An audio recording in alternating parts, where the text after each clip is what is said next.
Saturday night was a first, the very first Ohio Valley Conference game for Southeast Missouri State. The move to Division I, they talked about so long. Finally, we had an OVC game last night.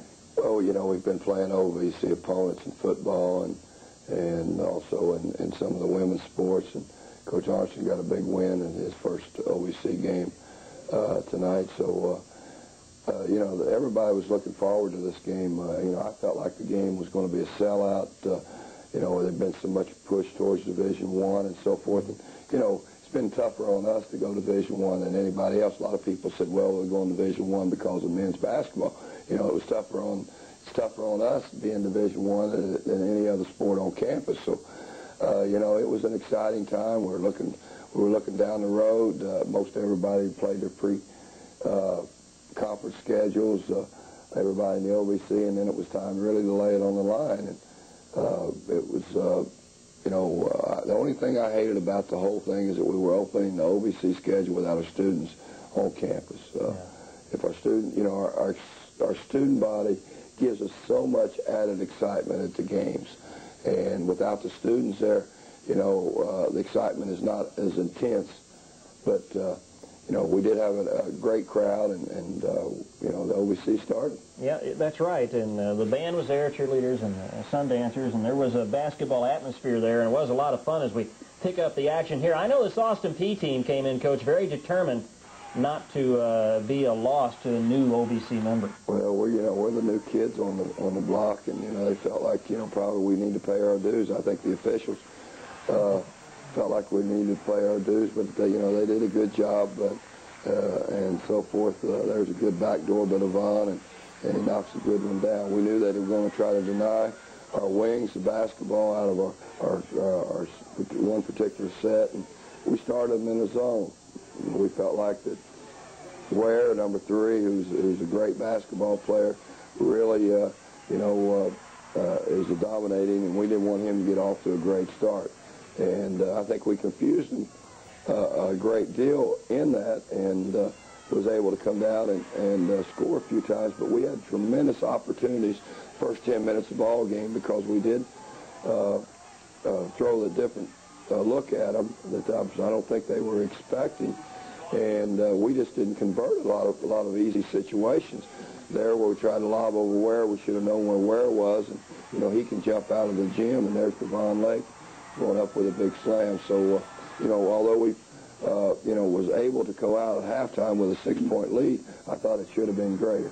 I thought watching the game too, Coach, we were looking at two good defensive teams. Am I reading that incorrectly? I thought it was a great effort by both teams. Well, Dave, the great feat. I think that was Keith Brooks that made that pass. A tremendous assist, and I'm sure Slim, who got the dunk, recognized it and told Keith it was a great pass there. Well, we're going to. There's where they're out there denying what I'm talking about, and we you know, we get caught up in Tony Wofford, who I thought was just a Trojan tonight. And you know, I'd like to mention, I think his grandmother passed away, and going to the funeral tomorrow. There's the Herman kid who had a great ball game against this great 3-point shooter. Guess where he's from, Randy? You tell me. Chattanooga, Tennessee. And he number 23, he really filled it up tonight. And there's Jerry Freshwater. I thought we got a great effort out of him tonight, and got the big steal that enabled us to win the ball game. And there's a good 3-point play, and that's what you want to see. You know, I really, Curtis Shelton is just something else. He's just such a competitor. He don't have the talent that, say, maybe Eddie Guns has as far as quickness and speed, but he really plays tough. And there's a big shot by that Herman kid. Yeah, that cut your halftime lead that was 9 down to 6, so you take a 6-point lead into the locker room, and coming out in the second half, that lead went by the board. I'll tell you one thing we were very concerned about at the halftime is the fact that we played James Barnes so many minutes, and James had a great night. I think he had 19 points, 10 rebounds, and so forth. But, you know, we played him a lot of minutes because we didn't have anybody over there. We felt like that we had practiced hard and was really ready to come in and play in that type of environment. And, you know, we were worried about him getting tired late in the ball game. Tell me about Devon Lake. Was this his best effort since his injury? Well, he played with more intensity, I think, and he's starting to come around. Devon, it takes him a while to get his body in physical condition to where he can play. If you remember, Carl, last year, late in the year, he really came on for us in gangbusters because he worked himself in condition. There's James Barnes hitting a big play. I'll tell you, James has been outstanding for us there. He made a terrible defensive mistake, come running at a guy and let the guy ball shot fake him and go right around it. And James been here for 100 years, it seems like now, and he knows that he shouldn't do that. There's Tyrell rolling. Tyrell made a couple mistakes that hurt us, but he didn't quit. He came back, and hey, and really contributed. And that's what Tyrell's got to do. He's a senior, and he's got the intelligence, he's got the experience, and here's where we're trying to put some pressure on. We're trying to come back from a 10-point lead, and Rail gets a big 3-point play. Our bench is excited. Look at Elko picking up Jerry. That's good, and that's what we need to do. And there's some of our fans. I'm going to stand up and yell. Don't just stand and sit there and clap. Stand up and yell. That's what I want, because that's what we get when we go on the road. Austin Peay 73-70 with 2:47 left and getting down to the wire. Yeah, it's getting tight. And, you know, timeout was about 4 minutes to go. We were very concerned because, hey, our kids looked like, here we go again. We played our tail off, and then bang, we're going to lose at the buzzer. So we kept on encouraging them and kept on getting them to play, and we got the call right there. The kid stepped on the on the sideline, and we were able to come back and get the basketball. So, this shows a lot of character out of this basketball team. First of all, they come in there.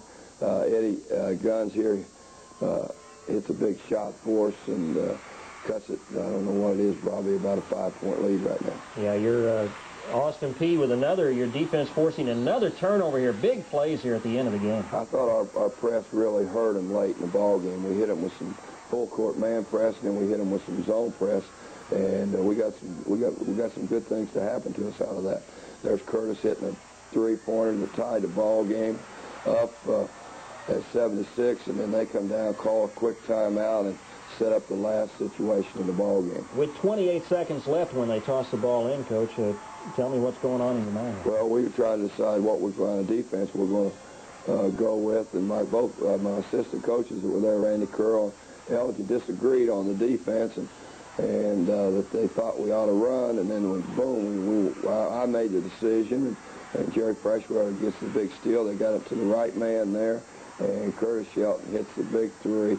And what a thrilling ending to our first OVC game. Boy, you can't write the script any better or more exciting than just exactly what happened there. So I'm going to ask the director here if we can put this back on and show it again. Just keep showing it over and over. We're going to show this over and over. It's a nice feeling, that's for sure. Let me ask you again, good defensive effort by both teams or not? I think both teams played pretty well.